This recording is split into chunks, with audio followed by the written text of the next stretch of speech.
అందరికీ నమస్కారం. గీతా పఠనానికి స్వాగతం. నా పేరు రాజేశ్వరి. ఇవాళ మనం భగవద్గీత 2వ అధ్యాయం సాంఖ్య యోగంలో 69వ శ్లోకం చదువుకుంటున్నాం. ఒకసారి ఇంతవరకు ఏమైందనేది క్లుప్తంగా తెలుసుకుందాం. ఈ విధముగా మనస్సు ఇంద్రియములు వశములు లేకుండుట వలన కలిగే హానిని, వశములో ఉండుట వలన కలుగు లాభమును భగవానుడు తెలిపాను. అలాగే స్థితప్రజ్ఞ స్థితిని పొందుటకై రాగద్వేషములను త్యజించి మనస్సును ఇంద్రియములను సంయమొనర్చుట అత్యంత ఆవశ్యకమని ప్రతిపాదించి అస్థిత ప్రజ్ఞ స్థితిని వర్ణించను.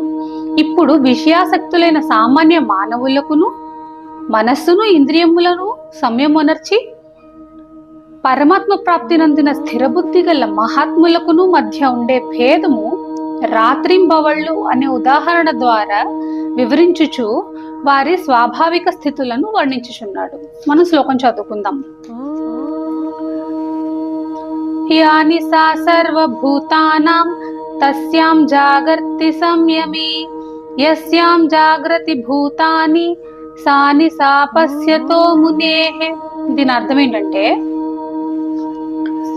నిత్య జ్ఞాన స్వరూప పరమానంద ప్రాప్తి అందు స్థితప్రజ్ఞుడైన యోగి మేల్కొని ఉండును. అది ఇతర ప్రాణులన్నింటికీ రాత్రితో సమానం.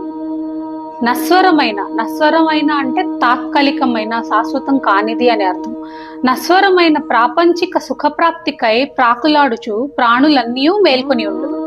అది పరమాత్మ ఆత్మతత్వము ఎరిగిన మునికి రాత్రితో సమానం.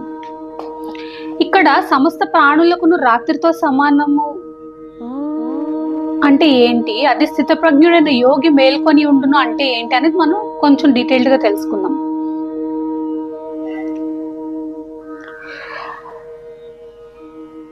ఇక్కడ రాత్రి అనగా సూర్యాస్తమయమునకు తర్వాత వచ్చే రాత్రి కాదు, అస్తమం ఆ తర్వాత వచ్చే రాత్రి కాదు. ప్రకాశముతో కూడిన పగటిని గుడ్లగూబ తన దృష్టి దోషం వలన అంధకారముగా చూసును. అలాగే అనాది సిద్ధమైన అజ్ఞానము అను తెరచేత అంతఃకరణ రూపనేత్రముల వివేక జ్ఞానము అను ప్రకాశ శక్తి కప్పబడుటచే అవివేకి అయిన వాడు స్వయం ప్రకాశ నిత్య బోధాత్మకుడు పరమానందమయుడు అయిన పరమాత్మను చూడలేడు. ఆ పరమాత్మ ప్రాప్తి అను సూర్యుడు ప్రకాశింపగనే అంటే ప్రకాశించిన వెంటనే పరమ శాంతి నిత్యానందము ప్రత్యక్షముగా అనుభవములోకి వచ్చును.